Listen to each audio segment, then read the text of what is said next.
আমি এত কষ্ট করে এই জায়গায় এসেছি, আমার সন্তানকে আমি কষ্ট করতে দেব না।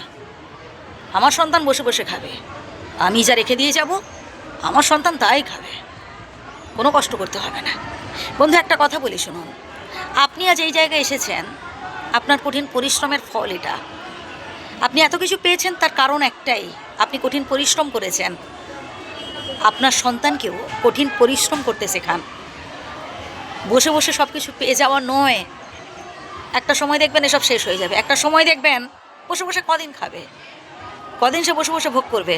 তাকে কর্ম করতে শেখান। আমরা অনেকেই আছি, হয়তো সন্তান একটা কলম চাইলে আমরা তাকে 10টা কলম দিচ্ছি।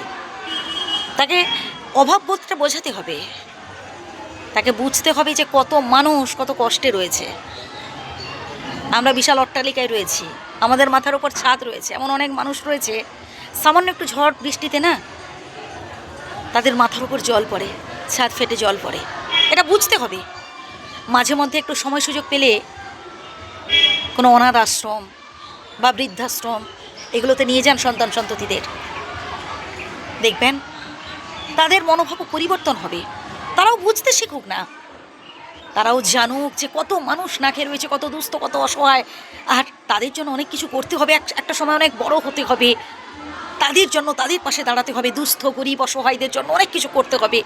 তাহলেই দেখবেন তার মধ্যে না মনুষ্যত্ব বোধ গড়ে উঠবে, সহানুভূতিশীল হয়ে উঠবে। সুশিক্ষা দিন বন্ধু। দেখুন, শুধু রেজাল্ট ভালো নয়, শুধু রেজাল্ট ভালো করে যদি সে তার মধ্যে সহানুভূতি না থাকে, যদি সে মানুষের মতো মানুষ না উঠতে পারে, তাহলে সে রেজাল্ট নিয়ে কী লাভ বলুন তো? দেখুন, পেট চালানোর জন্য সে যে কোনো একটা চাকরি সে ঠিক পেয়ে যাবে, যে কোনো একটা কাজ সে ঠিক পেয়ে যাবে, খুঁজে নিতে পারবে, কারণ তাকে তো খেয়ে পরে বেঁচে থাকতে হবে। কাজ সে ঠিক জুটিয়ে নেবে, স্যালারি কম বেশি যাই হোক না কেন। কিন্তু মানুষের মতো মানুষ হয়ে ওঠা, এটা একেবারে শৈশব অবস্থা থেকেই তাকে শিক্ষা দিতে হবে। এবং যেহেতু সে আপনাদের কাছেই বেশিক্ষণ থাকছে, পরিবারেই থাকছে বেশিক্ষণ, পারিবারিক শিক্ষাটা কিন্তু অত্যন্ত গুরুত্বপূর্ণ। আমরা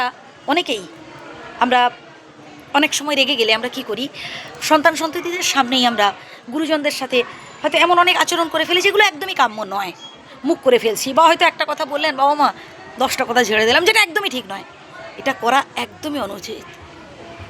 আজ আমরা আমাদের বৃদ্ধ বাবা মায়ের সাথে বা গুরুজনদের সাথে, সিনিয়রদের সাথে যেমন ব্যবহার করব, আমাদের থেকে যারা ছোট বা আমার সন্তান সন্ততিরা, তারাও কিন্তু দেখছে, তারাও কিন্তু জানছে, তারা পরবর্তীকালে ঠিক একই রকম ব্যবহার করবে আমাদের সাথে। তখন ভালো লাগবে তো? আজ হয়তো ছোটোখাটো কোনো ভুল করেছে আপনার সন্তান, আপনি ভাবছেন ও পরে ঠিক হয়ে যাবে, ধামাচাপা দেওয়ার চেষ্টা করছেন, কিন্তু একটা সময় দেখবেন এই ছোটো ছোটো ভুল করতে করতে অনেক বড় ভুল করে বসবে।